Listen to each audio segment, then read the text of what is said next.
Welcome to When is Planning Good? I'm Dr. Bok Ho, independent thinker exploring organic intelligence and objectivism.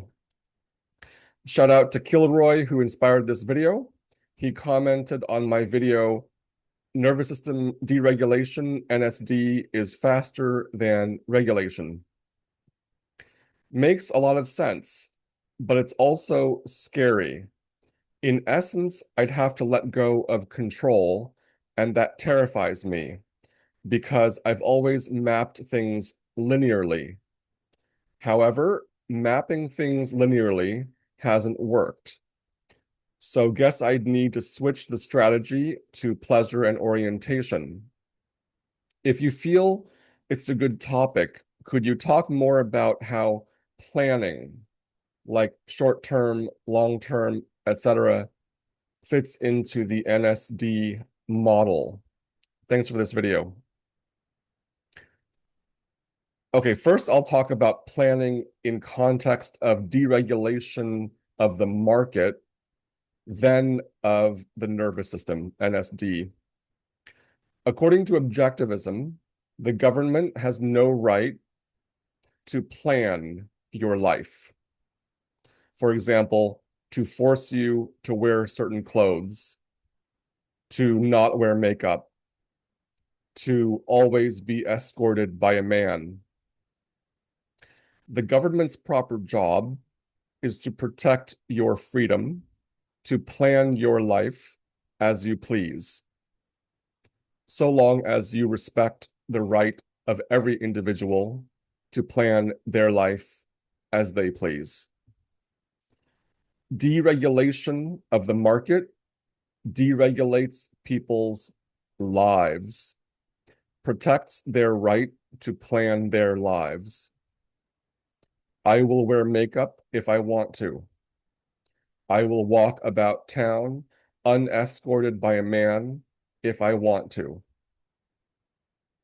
Now to nervous system deregulation, NSD, which refers to the essence of organic intelligence and emphasizes its pleasant letting go of control quality. The essence is that orientation and pleasure grows capacity. NSD emphasizes that orientation and pleasure deregulate, move you beyond regulation, beyond the model of consciously controlling everything.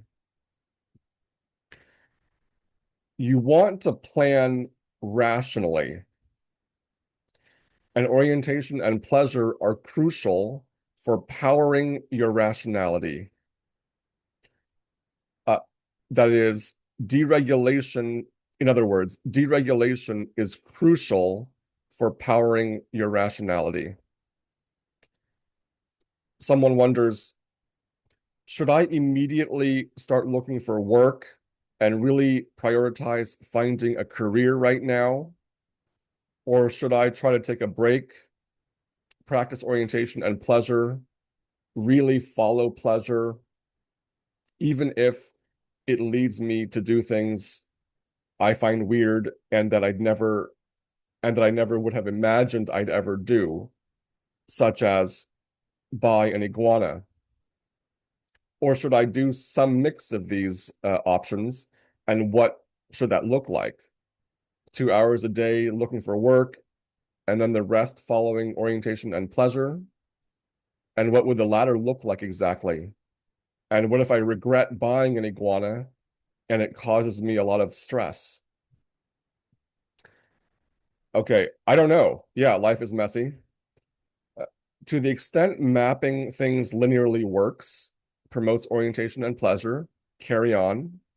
To the extent it doesn't, then consider other possibilities, like really following orientation and pleasure in the moment, and maybe you'll buy an iguana, which may be just the thing that unlocks more orientation, pleasure, and even discovery of life purpose.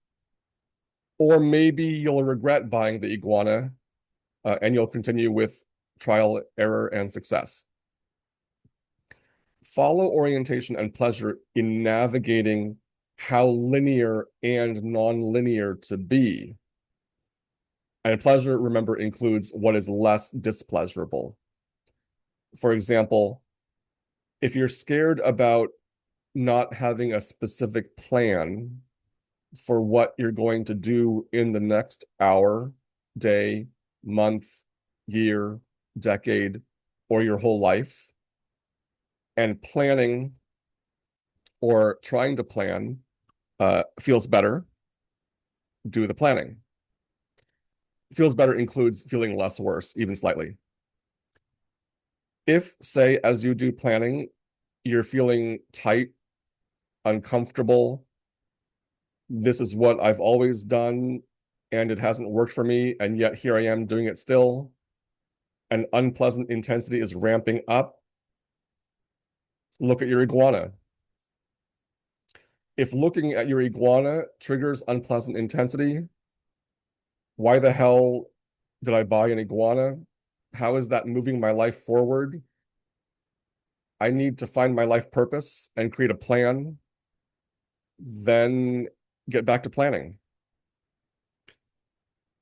If you get back to planning and then feel tight and uncomfortable again, and you happen to look up at your iguana and now find that it's pleasant to look at him, keep orienting. You have an insight. You want to own a European hamster. That's the next step in your pleasure trajectory. Seriously. But unfortunately, the central planners in the government forbid you this pleasure. Market deregulation, good. Central planning by government, evil. Nervous system deregulation, NSD, good. Nervous system regulation, not necessarily evil, but way less efficient. And could be evil, harmful to you, depending on what you're doing. For example, if you're consciously breathing all day, that's evil. Thank you.